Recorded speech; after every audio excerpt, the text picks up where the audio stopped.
सारी ऐसी चीजें हैं। देखिए, राजभर समुदाय की ताकत को और ओम प्रकाश राजभर जी की ताकत को सब कोई मानते हैं, उस पे कोई लड़ाई या कोई बहस की बात नहीं है।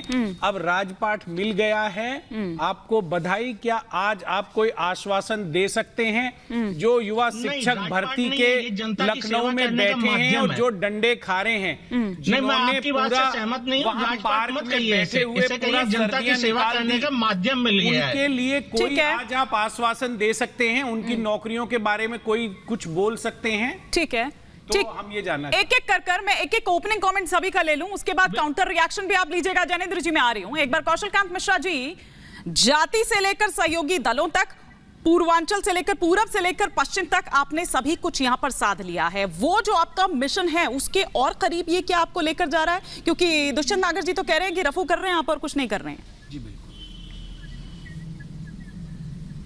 हिमानी जी, हम रफू करते हैं और रफू करके जमा समाज को जोड़ने का काम करते हैं। इंडी गठबंधन के लोग और दूसरे लोग केवल समाज को जातियों के नाम पे तोड़ने का काम करते हैं। हम सारी जातियों को जोड़ते हैं। आप ये सोचिए कि इसी तरह से रफू करके महात्मा गांधी ने देश को आजाद कराने का काम किया था और पूरा देश एक साथ खड़ा हो गया था। और हमारा नारा भी है सबका साथ, सबका विकास, सबका प्रयास और सबका विश्वास।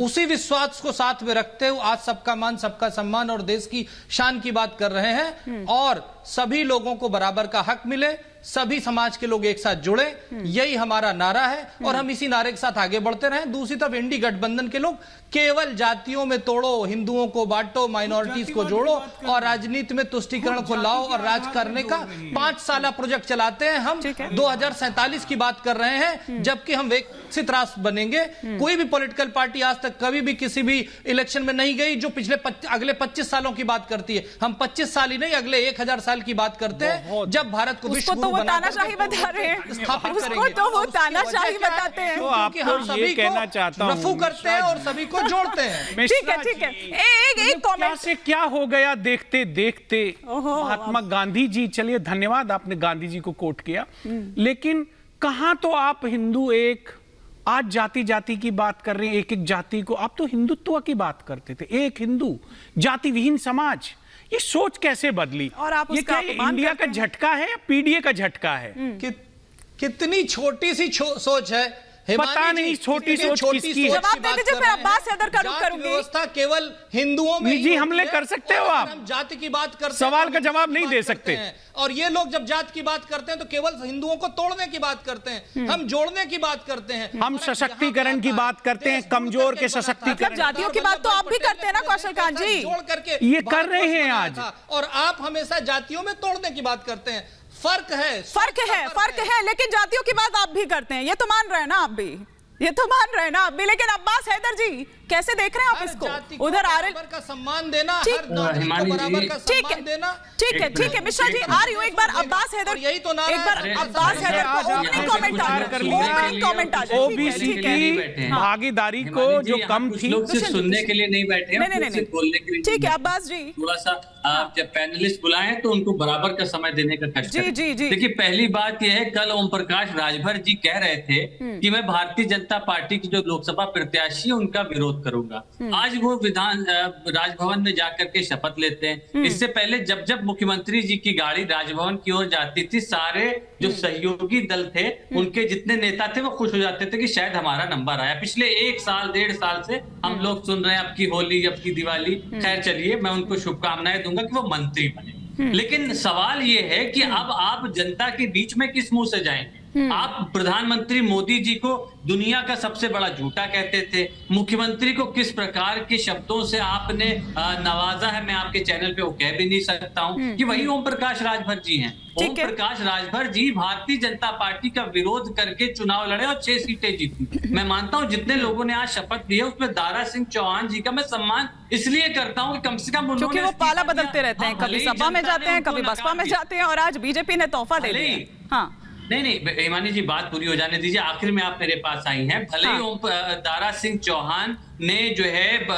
पार्टी से इस्तीफा दिया, विधानसभा का चुनाव लड़े, उसके बाद जनता ने उन्हें नकार दिया। जनता ने बता दिया कि दल बदलुओं का क्या हाल हम करेंगे, निश्चित रूप से। देखिए, लेकिन ये ओम प्रकाश राजभर जी जैसे लोग और जो लोगों ने शपथ ली है, ये तो वो लोग हैं जो समाजवादी पार्टी के साथ भारतीय जनता पार्टी के विरोध में इन्होंने चुनाव लड़ा था।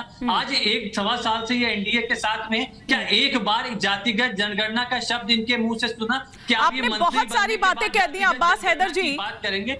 अब एक बार इन बातों का जवाब ले लेती हूँ ज्ञानेंद्र जी से, क्योंकि आपने शिक्षक भर्ती के अभ्यर्थियों की ये बात करते थे, आज 69,000 शिक्षक अभ्यर्थियों ठीक है, के बारे में पहले आपने राजभर जी की पार्टी पर, राजभर जी पर जो आरोप लगाए हैं उन पर जवाब ले लेती हूँ ज्ञानेंद्र जी से, फिर आगे बात करते हैं। जी ज्ञानेंद्र जी, उन आरोपों पर क्या कहना है आपका? मैं सबसे पहले बताना चाहूंगा कि सलेमपुर जो लोकसभा सीट है, वहां के प्रत्याशी के ऊपर कोई भी टीका टिप्पणी हमारे नेता क्यों नहीं कहा? क्या बात कर रहे हैं? कहा है कि निकम्मा है, एकदम निकम्मा कहा है। सुनिए, मैं बता रही हूँ निकम्मा कहा है, और ये कहा है कि ये क्या करेगा, ये तो 5,000 किसी एक गरीब को नहीं दिला पाया। मैं कल का इंटरव्यू आपको चलवा के दिखा सकता हूँ। हाँ। मैं कल का इंटरव्यू, वहां पे एक राजभर समाज के प्रत्याशी थे पहले, जो सांसद थे पिछली बार, और उन सांसद महोदय के बारे में उन्होंने कहा, क्योंकि हमारी उस रात को माननीय अमित शाह जी से उनकी मुलाकात हुई थी, तो कार्यक्रम स्थल पहुंचने में देरी हो रही थी, तो वो समाज को भड़का रहे थे कि वो नहीं आएंगे, ऐसी मीटिंग नहीं होगी, आप लोग वापस जाइए। उनके बारे में ये शब्द कहे थे कि चिकित्सा के लिए आपको एक भी पैसा नहीं दिलवाया। अच्छा। दूसरी चीज उन्होंने जो बताई कि गाली दी या ये दिया, मैं इनसे पूछना चाहता हूँ, चाचा शिवपाल यादव जी ने माइक से अखिलेश जी के हाथ से छीना था कि नहीं छीना था? मुलायम सिंह यादव उन्होंने माइक छीन लिया था, लेकिन कौशल कांत जी, माइक से जो बात कह गए राजभर, अमित शाह जी से उनकी क्या बातचीत हुई है, क्या उन्होंने कहा, क्या इन्होंने कहा, वो सब मतलब अनगाइडेड मिसाइल। इसीलिए मैंने कहा था अपने सहयोगी से जब मैं बात कर रही थी, एक सेकंड ज्ञानेंद्र जी आ रही हूँ, क्योंकि आपको भी पता है, इससे पहले जब पिछली बार भी थे वो सरकार में मंत्री पद पर थे, वो अलग बात है कि अपने विभाग से वो खुश नहीं थे, किस तरह से गठबंधन विरोधी गतिविधियां देखी गई, इसीलिए उनको निकाल दिया गया था। भारी तो नहीं पड़ेंगे, मजबूत करने के लिए लेकर आए हैं आप लोग, नुकसान तो नहीं झेलना पड़ेगा?